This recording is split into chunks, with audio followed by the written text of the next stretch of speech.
Assalamualaikum warahmatullahi wabarakatuh. Nama saya Lilis Alawiyah. Di sini saya akan mereview artikel jurnal dengan judul Eksplorasi Etnomatematika pada Cerita Rakyat yang ditulis oleh Ijmi Santrinova dan Aan Putra. Artikel tersebut diterbitkan pada jurnal Plus Minus pada tahun 2022 dengan volume 2 nomor 1 halaman 67 sampai 76. Dan jurnal tersebut belum terakreditasi.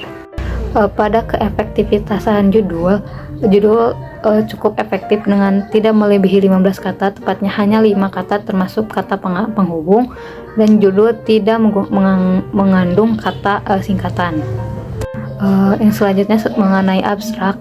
Inti masalah yang ada pada abstrak itu sebagian besar siswa kesulitan dalam mengaplikasikan matematika pada kehidupan sehari-hari. Tujuan penelitiannya yaitu melakukan kajian literatur terkait dengan eksplorasi etnomatematika pada cerita rakyat. Subjek penelitiannya yaitu 7 artikel jurnal nasional terakreditasi. Model penelitiannya itu metode SLR atau Systematic Literature Review. Teknik pengumpulan data yaitu mendokumentasikan semua artikel yang memiliki penelitian serupa dengan laporan penelitian ini. Teknik analisis datanya itu tidak disebutkan pada abstrak. Hasil penelitiannya hanya terdapat satu artikel yang menggunakan cerita rakyat untuk menggali unsur matematika. Implikasi penelitiannya itu tidak disebutkan dalam abstrak. Banyak kata pada abstrak tersebut adalah 145 kata atau cukup efektif. Pembahasan abstrak sesuai dengan isi artikel. Kata kunci pada artikel tersebut sesuai dengan abstrak dan terdiri dari 3 kata kunci, yaitu matematika, cerita rakyat, dan konteks. Mengenai keterbacaan gambar, tabel, dan persamaan, pada artikel tersebut tidak terdapat gambar, tapi untuk tabel dalam artikel dapat dibaca dan dilihat dengan jelas dengan ukuran yang sesuai. Tabel disertai dengan narasi sesudah dan sebelum dari tabel tersebut, dan tidak ada penyebutan posisi seperti di atas atau di bawah, melainkan menggunakan penomoran tabel. Dan persamaan ditulis jelas, diberi nomor dan keterangan. Untuk penggunaan istilah dan kebahasaan, setiap kata sudah sesuai dengan KBBI. Untuk keterdapatan singkatan yang sudah umum itu terdapat singkatan yaitu seperti SMP. Untuk pendahuluan pada artikel, ketertarikan peneliti tentang mengapa penelitian ini dilakukan diungkapkan dalam artikel.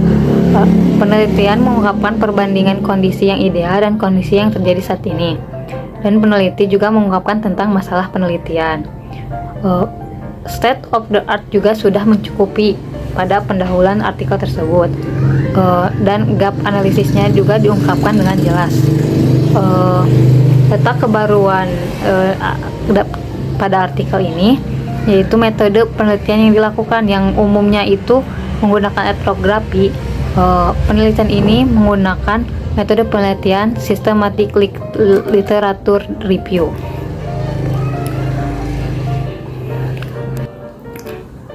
Studi literatur teori utama juga terdapat dalam pendahuluan artikel. Tetapi dalam pendahuluan tidak terdapat penanyaan atau penelitian dalam pendahuluan. Kajian literatur terkait eksplorasi etnomatematika pada cerita rakyat.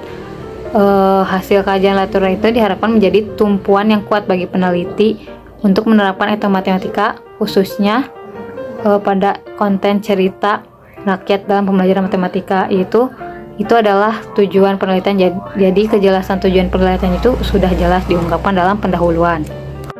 Untuk metode penelitian pada artikel ini menguraikan tentang metode dan jenis penelitian yang digunakan, jadi pada artikel tersebut diuraikan metode penelitiannya, yaitu menggunakan metode penelitian SLR atau Systematic Literature Review. Metode ini penelitian ini dilakukan dengan mengidentifikasi, mengkaji, mengevaluasi serta menafsirkan semua penelitian serupa yang tersedia. Subjek penelitian ditulis secara detail. Subjek penelitian dijelaskan secara detail, yaitu 7 artikel jurnal nasional terakreditasi yang diperoleh dari Google Scholar, teknik pengumpulan data yang diungkapkan secara lengkap serta bentuk instrumennya. Peneliti mengungkapkan teknik pengumpulan data secara tersirat dengan menggunakan dokumentasi, jadi tidak diungkapkan secara lengkap, melainkan secara tersirat. Teknik analisis data dijelaskan, jadi teknik analisis data pada artikel tersebut menetapkan kriteria inklusi dan eksklusi yang digunakan pada pencarian literatur. Lalu selanjutnya hasil penelitian. Untuk penelitian kualitatif, karena artikel tersebut menggunakan metode penelitian kualitatif, pada bagian hasil dirincikan dalam tabel dan diuraikan 9 dalam bentuk narasi dengan sub-topik yang jelas. Penafsiran temuan-temuan sesuai dengan fakta di lapangan. Penulis menafsirkan temuan-temuannya sesuai dengan fakta lapangan. Hasil penelitian diintegrasikan atau dikaitkan dengan hasil-hasil penelitian sebelumnya dan teori yang sudah ada. Jadi peneliti juga menafsirkan hasil temuannya. Penelitian menghasilkan teori baru yang dapat dikembangkan oleh peneliti selanjutnya juga. Pada bagian penutup, disimpulkan bahwa secara spesifik hanya terdapat satu artikel yang menggunakan cerita rakyat untuk menggali unsur matematika. Penelitian etnomatika pada cerita rakyat masih sangat sedikit sehingga diperlukan penelitian lanjutan untuk menambahkan kebaruan etnomatematika pada cerita rakyat. Di letak kontribusi penelitian tersebut yaitu mengungkapkan artikel yang menggunakan cerita rakyat untuk menggali unsur matematika. Dan untuk masalah penelitiannya itu selesai atau belum, penelitian tersebut belum selesai. Selanjutnya itu apakah terdapat saran untuk penelitian selanjutnya?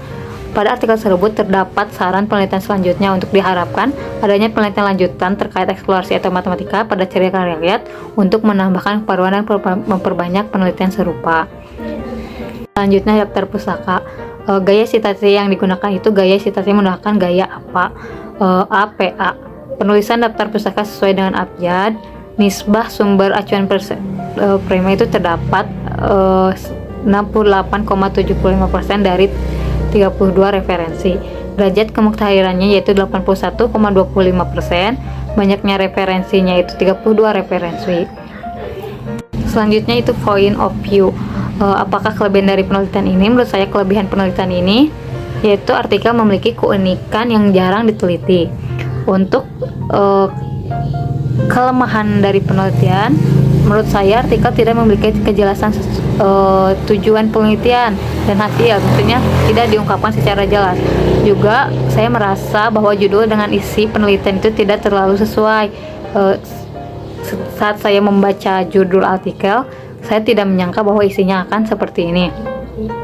Dan juga terdapat beberapa kesalahan penulisan atau typo pada artikel. Juga artikel juga dibuat sangat singkat, hanya terdapat 10 halaman. Menurut saya saran dari saya itu yaitu dengan pemberian judul yang bisa dimodifikasi sehingga lebih cocok dengan isi artikel. Untuk saran umumnya yaitu dengan memperjelas tujuan sehingga alur penelitian lebih baik dan tujuan penelitian dapat tercapai. Juga artikel dibuat cukup singkat, hanya mencapai 10 halaman, dimana saya rasa artikel tersebut bisa dapat diperluas lagi.